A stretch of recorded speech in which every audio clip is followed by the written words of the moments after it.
মাঝে মধ্যেই তো দেখা যায় সন্তান বাপের গলায় ছুরি ধরে বলে, হুন্ডা মোটরসাইকেল কিনে না দিলে এক কবে জবাই করে দিব। আমার মূল কথা হলো, এই কাজগুলা কারা করে, কোন সন্তান করে?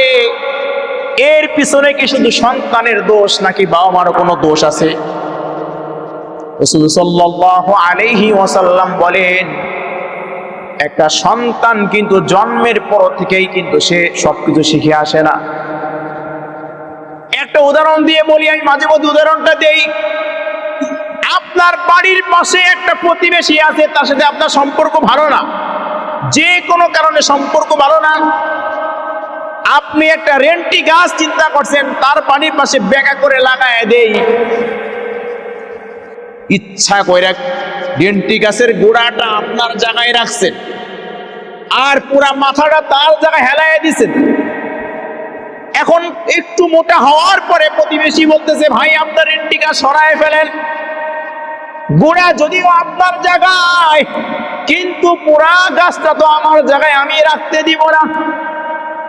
আপনি এখন বলেন, এই রেন্টি গাছকে সরানোর জন্য যদি পুরা গ্রামের মানুষকে আপনি যদি ডাকেন, আমার রেন্টি গাছটা একটু সোজা করে দেন, সবাই ঘাড় বাঁধায় যদি চেষ্টা করে, বলে এই রেন্টি গাছ কি আর সোজা হবে? বলে কেন সোজা হবে না?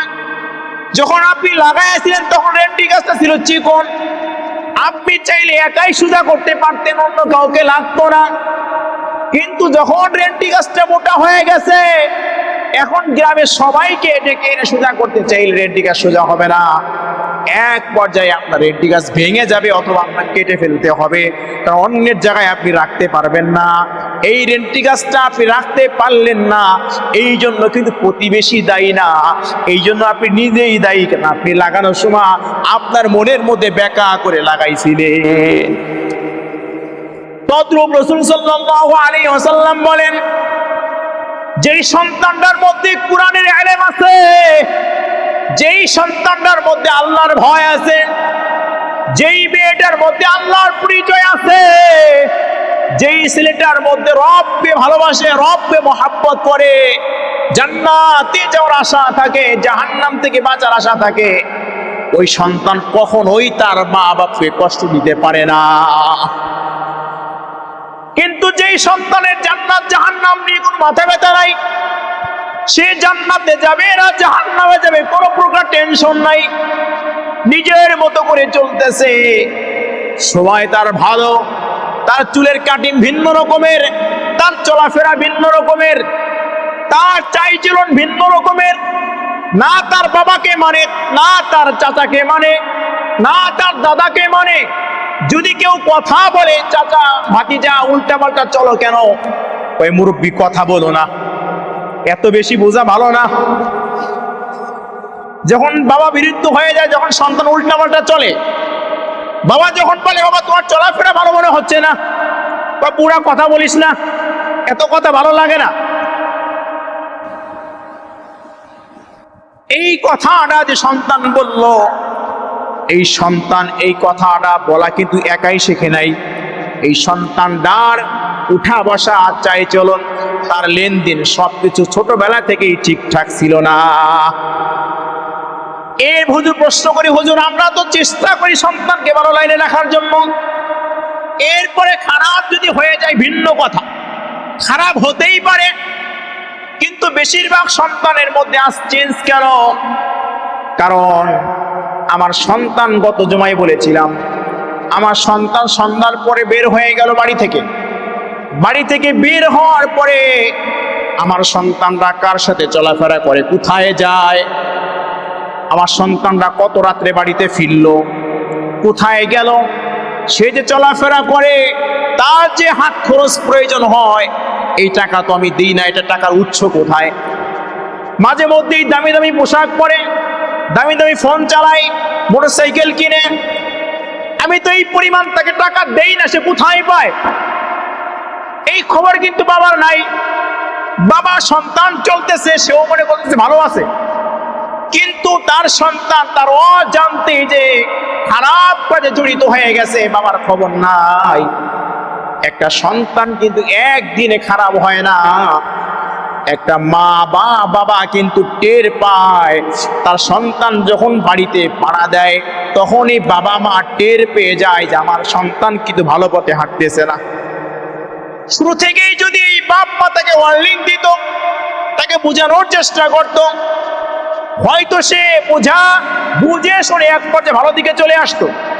আর ভালো যদি নাও হইতো, খারাপ হয়ে যাইতো, সে জানে আমি চেষ্টা করছি, পারলাম না। কিন্তু আজ সমাজের প্রত্যেকটা সন্তান খারাপ দিকে চলে যাচ্ছে। এটা একটা কথা হলো, প্রবন্ধ আছে, সৎ স্বর্গে সর্ববাস, অসৎ সঙ্গে সর্বনাশ। আর এই সন্তান যখন আস্তে আস্তে বড় হয়, তখন এই সন্তানটাই কিন্তু তার বাবার গায়ে হাত তুলতে একটু দ্বিধাবোধ করে না, তার মাকে হত্যা করতে দ্বিধাবোধ করে না। কিন্তু সন্তান যদি নামাজি হইতো, সন্তান যদি আল্লাহকে মহাব্বত করত, রসুলকে মহাব্বত করত, দ্বীনকে মহাব্বত করত, কোরআন অনুযায়ী চলতো, কোরআনের ইলম তার মধ্যে থাকতো, কোরআনের শিক্ষা যে তার মধ্যে থাকতো, রাসূল সাল্লাল্লাহু আলাইহি ওয়াসাল্লাম বলেন নবীর আদর্শ যে তার মধ্যে থাকতো, এই সন্তান কোনোদিনও তার প্রতিবেশী দূরের কথা, তার চাইতে একটু বয়সে বড় তার সাথেও খারাপ ব্যবহার করতে পারতো না। রাসূল সাল্লাল্লাহু আলাইহি ওয়াসাল্লাম বলেন, ধমকি দিয়ে বলেন, ওই ব্যক্তি আমার উম্মত না। ভালো করে শুনি, ওই ব্যক্তি আমার উম্মত না যার মধ্যে দুইটা গুণ নাই। এক নম্বর গুণ, যেই লোকটা ছোটদেরকে স্নেহ করে না। ভালো করে বুঝবেন, মাত্র দুইটা গুণ। ওই ব্যক্তি আমার উম্মত না, যে ছোটকে স্নেহ করে না, বড়কে শ্রদ্ধা করে না। কারণ যার মধ্যে ছোটর প্রতি স্নেহ নাই, যার প্রতি বড়দের সম্মান নাই, এ হলো নিজের মতো করে চলা শিখে।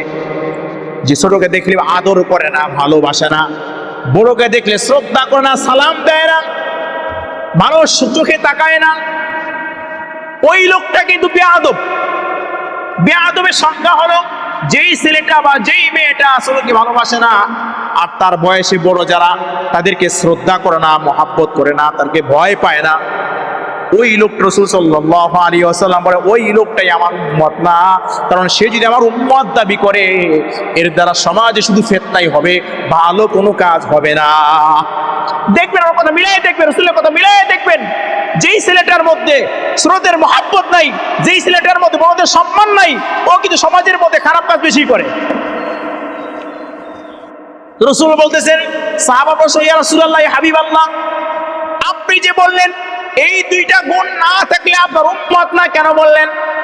রাসূল বলতেছেন, একে যদি আমার উম্মত বলে আমি পরিচয় দেই, তাহলে এই লোকটা হবে আমার দ্বীনের ক্ষতিকারক। এর কারণে ইসলামের ক্ষতি হবে, ভালো কিছু হবে না। কারণ এই সমাজের মধ্যে, এলাকার মধ্যে যত খারাপ কাজ করবে আর নিজেকে পরিচয় দিয়ে রাসূলের উম্মত বলে দাবি করবে।